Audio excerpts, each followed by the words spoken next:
Kepada pemirsa, mohon maaf kalau kami juga malam ini saling berjarak. Karena maklumlah, sedang PSBB. Ya, dan insya Allah sahabat-sahabat semua, barang siapa yang tinggal di rumahnya, sabiran, muhtasiban, insya Allah seperti orang sedang berjihad di jalan Allah Subhanahu wa Ta'ala, dan musibah ini memang datangnya dari Allah Subhanahu wa Ta'ala. Kalaupun pada akhirnya ada di antara orang yang kita cintai wafat, mudah-mudahan mendapatkan pahala syahid. Begitu, Ustaz Deden. Iya, yang diam di rumah, tinggal di rumah, sabiran, muhtasiban, bersabar dan mencari pahala dari Allah Subhanahu wa Ta'ala, maka diamnya di rumah itu akan mendatangkan pahala syahid dari Allah Subhanahu wa Ta'ala. Allahumma amin. Dan sebetulnya tidak berarti kalau tinggal di rumah itu tidak ada kerjaan, ya, atau membosankan. Semua tergantung program masing-masing. Yang target murojaah khatam setiap hari pasti sibuk itu di rumah dan mengharapkan kalau bisa diperbanyak kesempatan uzur syar'i sehingga bisa di rumah terus. Begitu ya. Masya Allah. Jadi meskipun di rumah kita masih tetap bisa berlari sampai terengah-engah dan juga masih bisa membersihkan api, juga masih kita bisa melakukan serangan di subuh hari dengan murojaah kita, dengan doa-doa kita, dan yang penting kita ada di rumah itu menjalankan sunnah Rasulullah Sallallahu Alaihi Wasallam. Itu kencang banget larinya. Iya. Jadi saya sendiri juga 2 hari ini nggak keluar rumah. Sama, betul-betul nggak keluar. Kecuali tadi keluar pagar sebentar cuma ngelihat mengontrol samping taman pohon samping rumah, sama mengantar tamu keluar. Rasanya kekurangan waktu juga ini seharian di rumah. Sehingga ya saking fullnya hari ini nggak ada kesempatan juga untuk menjamkan mata. Al-Adiyat terus, Tad. Al-Adiyat, Al-Muriyat, dan Al-Mughirat walau di rumah. Mungkin pengaruh surah Al-Adiyah ini. Al-Adiyat ini pengaruhnya. Nah, para sahabat, begitu juga yang sedang berbisnis. Ya. Sebetulnya dalam kondisi seperti ini, Masya Allah, ini kesempatan besar buat mereview kembali bisnis kita. Termasuk bagaimana caranya melakukan lompatan-lompatan besar dengan tetap berada di rumah. Sebab rezeki itu ya sebetulnya memang harus dicari, terlalu banyak rezeki yang datang sendiri kepada kita. Bahkan rezeki yang tidak kita duga-duga. Nah, kalau nggak salah kita pernah membahas ini, Ustaz Deden ya.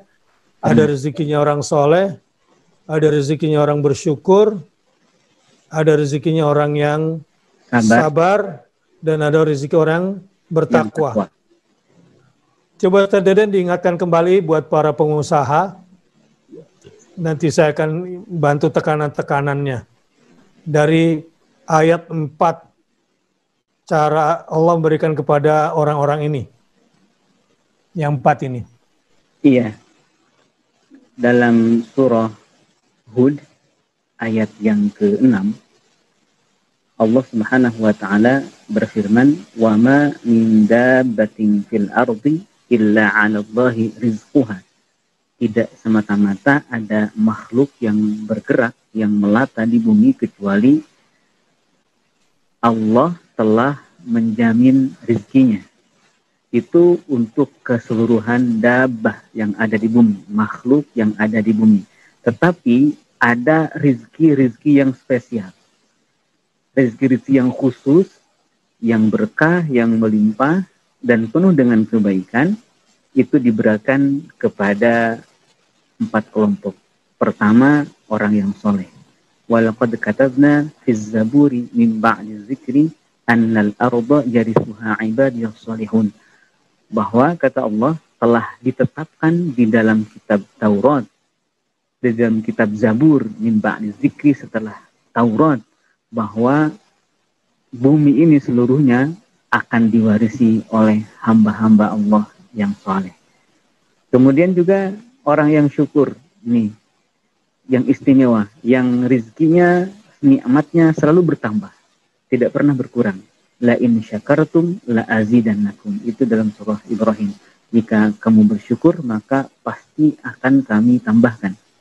Kemudian yang ketiga, rezeki yang istimewa ini adalah rezeki untuk orang yang sabar, yaitu dalam Al-Quran ada ayat innama yuwaffas sabiruna ajrahum bighairi hisab, bahwa akan difulkan, disempurnakan rezekinya untuk orang-orang yang sabar ini bighairi hisab, tanpa ada perhitungan.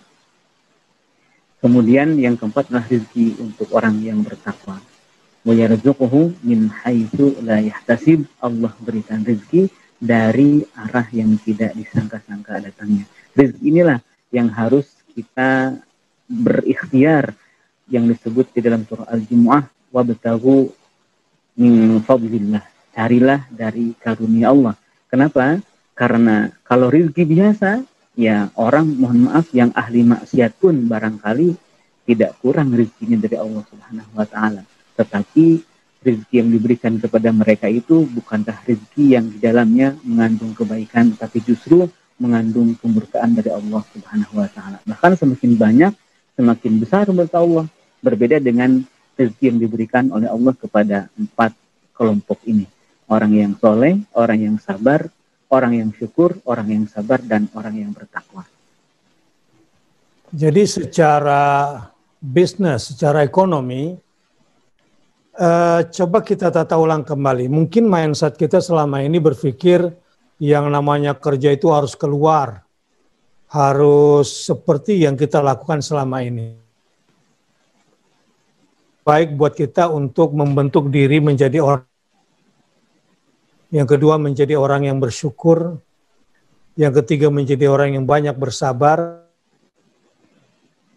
Takwa. Kita lakukan itu di rumah. Kita latih itu di rumah.